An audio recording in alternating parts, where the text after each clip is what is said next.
Good morning student को fifth semester भी है आपको एक अभिन्यास या ओरिएंटेशन जो होता है वो बता रहे हैं हम आपको। अभिन्यास अभिन्यास क्या कहलाता है? ये हमेशा असमित कार्बन जो होते हैं, समित और असमित, तो असमित कार्बन जो होते हैं उनमें पाया जाता है। समित का मतलब क्या होता है? जब कोई चीज को बराबर भागों में विभाजित कर दे, तो कार्बन अगर है तो उसको दो अलग अलग भागों में अगर अपन डिवाइड करेंगे तो समान मात्रा में, पर असमित कार्बन जो होते हैं, तो असमित रिएजेंट और असमित रिएजेंट में और असमित जो पदार्थ जो होते हैं उनके भी जो क्रिया होती है ओरिएंटेशन या अभिन्यास कहलाता है। ठीक है, अभिकर्मक के बीच एक क्रिया होती है। ठीक है, दिशा वर्णात्मक ऐसी क्रियाएं कहलाती हैं जो अभिन्यास की दृष्टिकोण से उत्पादक और पदार्थों से पृथक होती हैं। तो अभिन्यास ओरिएंटेशन का मतलब ही क्या होता है? असमित कार्बन, असमित जो रिएजेंट और असमित सब्सटेंस जो होता है उसके बीच जो पाई जाती है उसको हम कहते हैं। ठीक है, अब आप देखोगे कि शब्दों के योगात्मक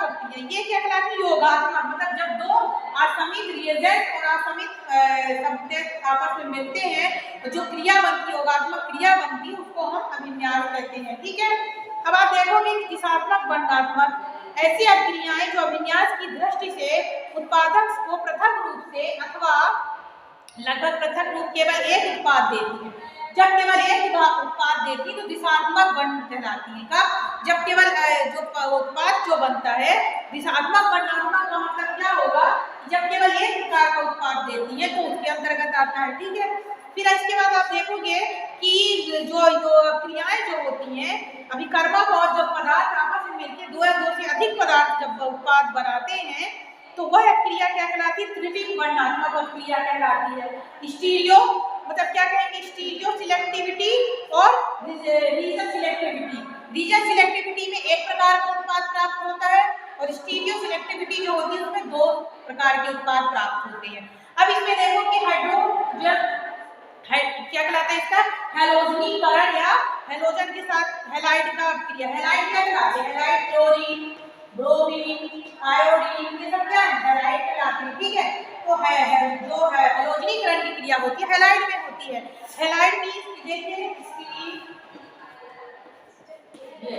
इसके अंदर बता रही है। ठीक है, तो हमें आपको एक चीज बताएं कि ये इलेक्ट्रॉन स्नेही क्रियाएं होती है। इलेक्ट्रॉन स्नेही का मतलब है इलेक्ट्रॉन को अपनी तरफ आकर्षित करती है। इलेक्ट्रॉन स्नेही इलेक्ट्रोफिलिक क्रिया कहलाती है। ठीक है, हाइड्रोजन हैलाइड का मतलब क्या होता है? हाइड्रोजन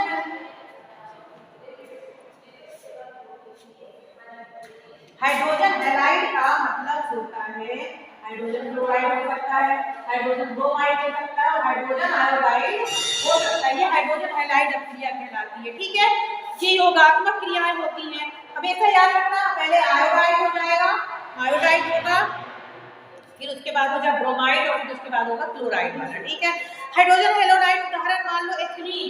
एथिलीन का सूत्र क्या होगा? CH2 डबल बॉन्ड CH2 ये प्लस हाइड्रोजन ब्रोमाइड। ठीक है, हैलाइड वाली अपनी हाइड्रोजन ब्रोमाइड हो गया। इसमें क्या प्राप्त हो जाएगा? अपन को एथिल ब्रोमाइड प्राप्त हो जाएगा। एथिल ब्रोमाइड कैसे प्राप्त हो जाएगा? CH2 बॉन्ड CH2, ये क्या हो गया? एथिल के रूप में प्राप्त होगा और इसमें क्या लग जाएगा? ब्रोमीन लग जाएगा, तो क्या बन जाएगा? एथिल ब्रोमाइड प्राप्त हो जाता है। तो ये क्या कहलाती है? हैलोजनीकरण की क्रिया मैं बता रही हूँ। ठीक है, तो हैलोजनीकरण की क्रिया में एथिलीन, इसकी मैकेनिज्म क्या होती है? इसकी मैकेनिज्म है हाइड्रोजन और ब्रोमाइड। देखो मैकेनिज्म देखोगे तो हाइड्रोजन और ब्रोमाइड है। ठीक है, हाइड्रोजन ब्रोमाइड में आप देखोगे कि उत्क्रमणीय क्रिया होती है। देखो रिवर्स वन क्या कहलाती है? हाइड्रोजन ब्रोमाइड जो कहलाती है उत्क्रमणीय क्रिया कहलाती है। इसमें हाइड्रोजन का कौन सा चार्ज होगा? प्लस चार्ज होगा और इसमें माइनस चार्ज होगा। ठीक है, ये हो गया। ठीक है, अब आप देखोगे कि H2, ये देखो CH2 और CH2 डबल बॉन्ड रखा है। ठीक है, तो यहाँ से एक बंद हट जाए, बंद इसका यहाँ आ गया तो यहाँ पे ये प्लस चार्ज हो गया। ठीक है, इस तरह हो गया, हाइड्रोजन चला गया। ठीक है, इसके बाद ये आगे खिसक गया, आगे खिसकने के बाद ये यहाँ पे एक हाइड्रोजन इधर पे आ गया। ठीक है, इसकी मैकेनिज्म बता रही हूँ। ठीक है, तो ये एथिल कार्बाइन आयन अब क्रिया में आ गई। एथिल ब्रोमाइड जो हो गया, एथिल ब्रोमाइड के लिए ब्रोमाइड है, इसी प्रकार इसमें ब्रोमीन के साथ क्लोरीन भी जुड़ सकता है। ठीक है, इस क्रिया में जो प्राथमिक पद जो होता है, प्राथमिक पद में एथिल कार्बोनी आयन बनता है। प्राथमिक पद में एथिल कार्बोनी आयन बन जाता है। ठीक है। इसके बाद आप देखोगे कि मार्कोनी का नियम, मार्कोनी का नियम इंपॉर्टेंट है। इसमें क्या होता है कि असमित एल्केन पर असमित अभिकर्मक, असमित एल्केन पर असमित अभिकर्मक जब क्रिया करते हैं तो मार्कोनी का नियम कहलाता है। ठीक है, ये वाला मार्कोनी का लाभ जो होता है, इसमें असमित कार्बन, असमित कुछ भी एल्कीन हो सकती है और असमित एल्कीन में असमित अभिकर्मक जब क्रिया करता है तो मार्कोनी का नियम योग इस प्रकार होता है। यहाँ पर जो जुड़ते हैं उसको योग कहते हैं। ठीक है, तो योगात्मक अपक्रिया ही कहलाती है, जुड़ने की अपक्रिया कहलाती है। असमित अभिकर्मक ऋणात्मक भाग उस कार्बन से जुड़ता है जिसमें न्यूनतम हाइड्रोजन परमाणु, याद रखना मार्कोनी का में हाइड्रोजन न्यूनतम भाग जो होता है, ऋणात्मक भाग उस पर जुड़ता है, ऋणात्मक भाग उस पर जुड़ता है जिसमें न्यूनतम हाइड्रोजन होते हैं। मतलब जिसमें हाइड्रोजन की संख्या कम होती है वहां पे क्या जुड़ेगा, ऋण वाला भाग जुड़ेगा। जैसे मान लो ब्रोमीन है, ये क्लोरीन है, ये कहां पे जुड़ेगा, जहां पे हाइड्रोजन की संख्या कम होती है मार्कोनी का के नियम में। जैसे कि propene, propene CH3 bond CH3 bond CH double bond CH2, ये क्या हो गया, प्रोपीन हो गया। ठीक है, अब प्रोपीन जो होता है इसमें किसकी क्रिया करा दी, हाइड्रोजन ब्रोमाइड की क्रिया करा दी अपन ने, किसकी, हाइड्रोजन ब्रोमाइड, हाइड्रोजन ब्रोमाइड की क्रिया करा दी। ठीक है, तो हाइड्रोजन ब्रोमाइड की क्रिया कराने पर क्या होता है कि अपन को 2 प्रोपेन ब्रोमो प्राप्त होगा। तो 2 ब्रोमो प्रोपेन कैसे प्राप्त हो जाएगा कि CH3 हो जाएगा, देखो इस तरह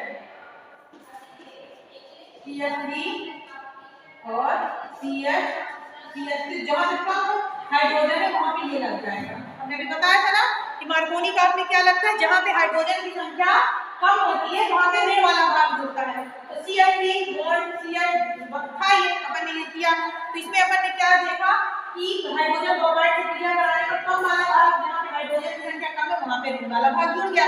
जो हमने आपको परिभाषा समझाई तो ये समझ में आ गया।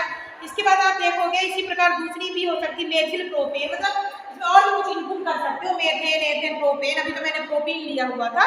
इसकी व्याख्या क्या होती है कि प्रोपीन, इसकी एक्सप्लेनेशन भी करना पड़ेगा। तो एक्सप्लेनेशन में प्रोपीन में मेथिल समूह का धनात्मक, प्रोपीन में मेथिल समूह का जो धनात्मक वाला प्रेरणिक प्रभाव जो होता है, प्रेरणिक प्रभाव क्या कहलाता है, प्लस आई इफेक्ट जिसको कहते हैं, प्लस आई इफेक्ट जो होता है। ठीक है, प्लस आई इफेक्ट जो कहलाता है वो युग बंध बनाते, युग मतलब जोड़े का बंध कार्बन की दिशा की तरफ रहता है। ठीक है, ये हो गया। ब्रोमीन में ऋणात्मक, और ब्रोमीन जो होता है, ब्रोमीन में प्लस इफेक्टिव प्रभाव होता है, ब्रोमीन में क्या माइनस इफेक्टिव प्रभाव होता है।